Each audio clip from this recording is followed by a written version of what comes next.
A warm welcome to the program. I'm Millicent Walker in Lagos. Russia's military has completed its withdrawal from Kherson, a lightning-fast retreat of tens of thousands of troops across the Dnipro River in the south of Ukraine.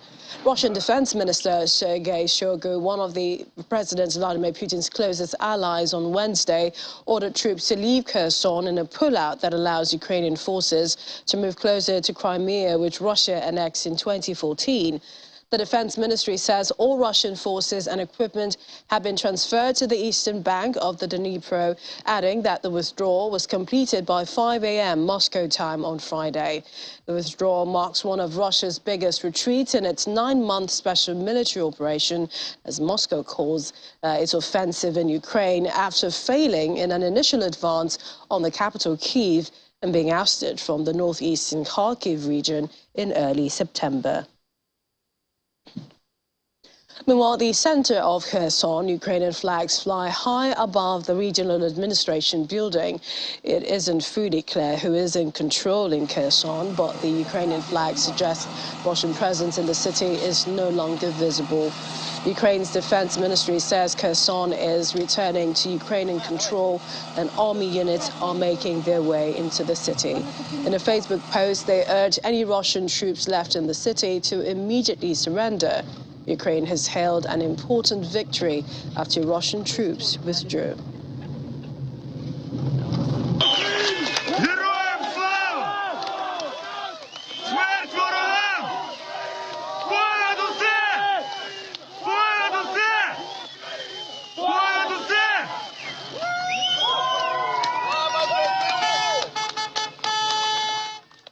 Well, in the meantime, the Antonivsky Bridge, the only nearby road crossing from the southern Ukrainian city of Kherson to the Russian-controlled eastern bank of the Dnipro River, has collapsed. It is not immediately clear what had caused the bridge's collapse, but local media published a photograph showing whole sections of the bridge missing. The next road crossing across the Dnipro is more than 70 kilometers from Kherson city. Elsewhere, in the nearby city of Mykolaiv, a missile strike on a residential tower has killed at least 7 people. And also a service has been held in the Crimean city of Simferopol for the Russian-installed deputy governor of Kherson, Kirill Stermisov, who reportedly died in a car crash on Tuesday. President Volodymyr Zelensky says Ukrainian forces have liberated 41 settlements as they advance through the south of the country. He said that the focus for liberated areas would be demining and making them safe for people to return.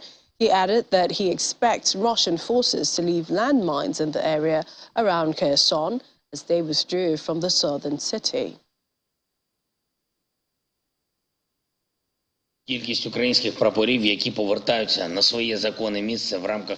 we have good news from the south. There are already dozens of Ukrainian flags returning to their rightful place within the scope of the ongoing defense operation. 41 settlements have been liberated. I thank all our heroes who make the advances possible. In fact, those who restore all conditions for a normal life go to the liberated areas immediately after our soldiers.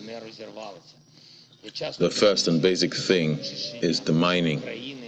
The occupiers leave behind thousands of unexploded mines and ammunition.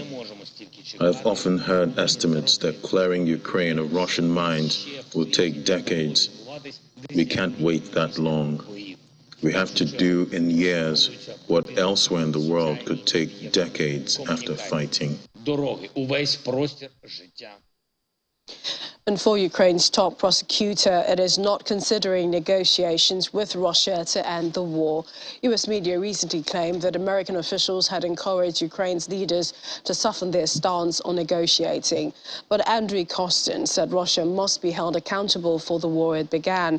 He is looking to establish a special international tribunal and reiterated demands for war reparations through the confiscation of Russian assets. Mr. Kostin also pushed back at concerns that the war is causing suffering around the world and not just in Ukraine.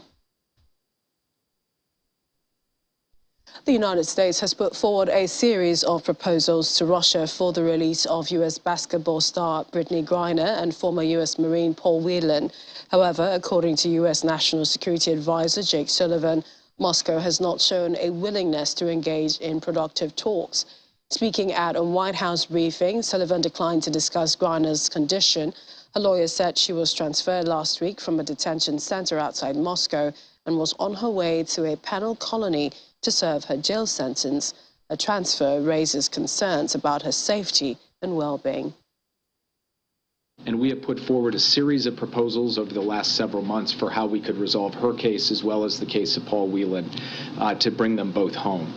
So far, the Russians have not shown a willingness to engage in that back and forth to produce a result. As President Biden said yesterday, we are hopeful that we can renew that dialogue and find a way to get these cases resolved and to get both Brittany and Paul home. I can't handicap it. I can't give you any predictions. All I can tell you is President Biden is personally engaged on this. I am personally engaged on this. We are dealing with the Russians at very senior levels, and our diplomats on the ground are working overtime to ensure that they are staying in close touch with their Russian counterparts on her case.